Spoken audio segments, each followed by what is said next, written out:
Hi, it's KCCK's Culture Crawl. I'm Dennis Green, and my guest today is Rick Treiber, who is, I don't know how to get it, we'll say one of the principals at Green Castle Aviation. How about that?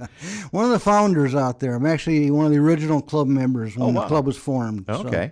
So. And that's a private airstrip near North Liberty. Green Castle actually located 3 miles west of 380 at exit 4. And it was established by Don Nelson in actually 1975. And the club was formed in 1993, the fall. And we're a private club. Membership, we try to keep it down to as reasonable a cost as we possibly can. We have 5 airplanes out there. We have a tail dragger for people to get their tail dragger certificate. And it's just we're a real active club. We have anywhere between 100 and 150 members at any one time. Wow, okay. Well, the reason you're here today is because you've got some music events coming up. We do have. That's why we are talking aviation on KCCK. So let's start with that. Then I want to find out a little bit more about the club. But you've got an event coming up this week. Yes, actually Saturday night, the 12th. Kevin and Burt is going to be joining us out there for a concert. He's actually come out and played a couple times before, but it's never been an open to the public type concert. But we've built a stage out there this year, and hopefully we can get a good crowd. And of course, Kevin is really well known around the area, so we're like I say, we're hoping to get a good bunch of people out there. I know you've done some music events in the past. I've attended some of the events that you have had there in the past. Yes. And it's a fundraiser, yeah? This is a fundraiser. The foundation, we're actually a tax-exempt foundation, and we try to fund a scholarship for a student pilot each year, at least one. And this year we haven't chosen a student yet, but we're in the process of doing that. But the funds will go to support a flight scholarship for a chosen student. Is that for just a student to learn how to become a pilot, or to study at one of the aviation programs in college, or their choice? No, they will actually get their private pilot's license through the Aero Club. We have several CFIs, certified flight instructors, on board, so we can do all the training out there to actually get them their license. We've had people go on and go into commercial aviation. We have people flying for Southwest Airlines as pilots in command. It's been a real variety because we started this scholarship in I believe it was 1995. Oh wow! So you've been funding this for 30 years. Oh yeah, it's nothing new, that's for sure. Well, the aviation school, or aviation education, I guess would be a better way to put it, is really growing, because here at Kirkwood we now have an aviation mechanic program, yep. And CO is just starting its aviation management program, which I know is going to include flight training for students as well. And is it the University of Dubuque is the place that has traditionally had the big University big of flight Dubuque program, has had a program up there for years. In fact, one of our instructors used to teach up there.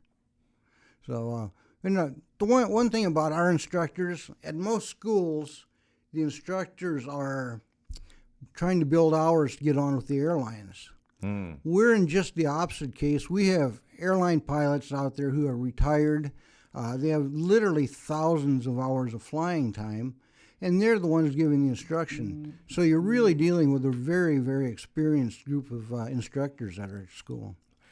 You said that the aviation club itself owns 5 planes. Now, you mentioned a tail dragger. So for people not familiar with the different kinds of planes, tell me a little bit about your fleet.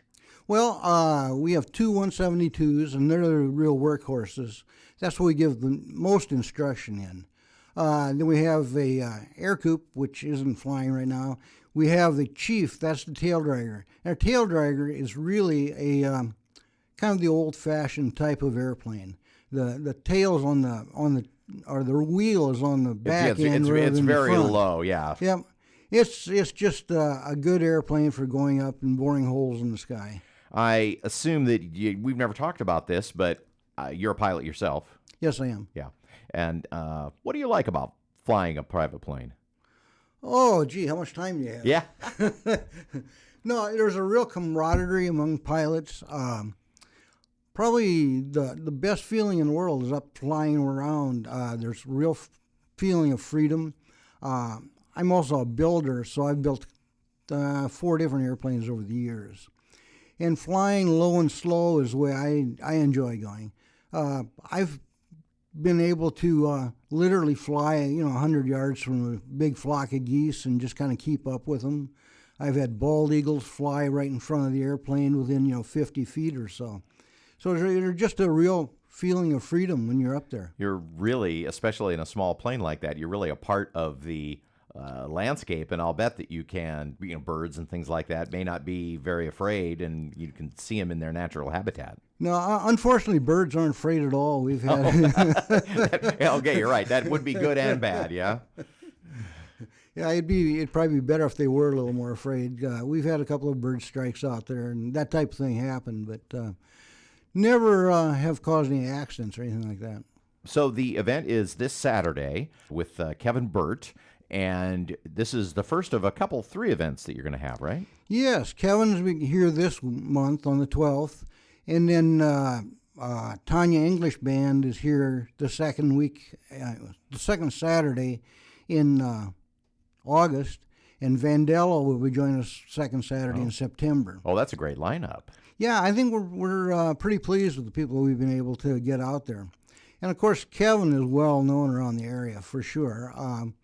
He's probably the best known of all the groups we're going to have out there. Oh, definitely.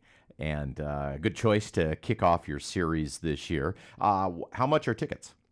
The concert is free. What? Yes, the concert is free. Well, how are you? No, that doesn't sound like a very efficient fundraiser, Rick. How are you going to do that? Well, we've done this in the past, and typically people are very generous with donations when they come out. Nice. We have a suggested donation of $10 per person, but any and all donations are really appreciated out there. Well, and as you said, you're a 501c3, so Right. people can, if they itemize, they can take the admission charge off their taxes too.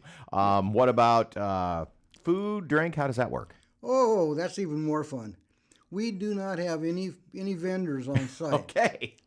So what you do is grab your lawn chair, pack up your favorite snacks, and bring out your favorite beverages.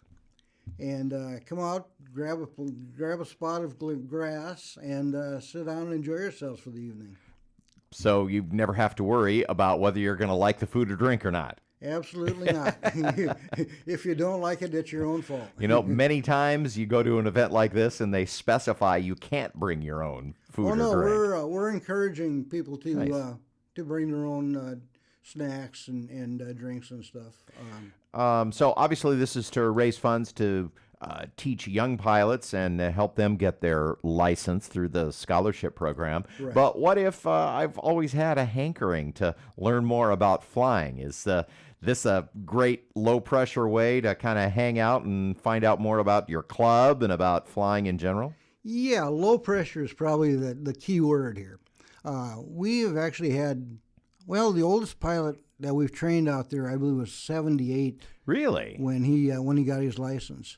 And it's not unusual for people who, life gets in the way of flying sometimes. And a lot of times later on you have some money that's spendable and you have the time. So, yeah, all ages are welcome out there for sure. And if you join the club, I guess that would give you access to the planes too, Yeah, right? So you pay your membership fee, and then you'd be able to sign up to be able to fly in the plane. So you don't have to buy your own plane. Oh, no. Yeah, the whole purpose of the club is to keep the costs down. So you join the club, and that gives you access to the planes. Our hourly rates on the planes, some of them are as much as $75 to $100 less expensive Wow. than if you're going to someplace else, a regular flight school.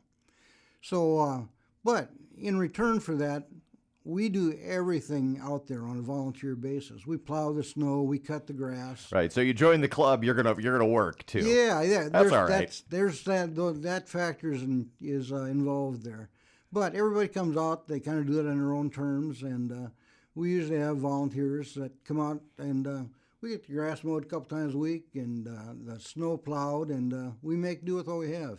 Does the club have a website or anything online where people can get more information about this event, the upcoming events, and also Yes. everything you do? Yes, absolutely. We actually have a couple of websites. GreenCastleAeroClub.com is our webpage, and then we're also on Facebook and stuff too.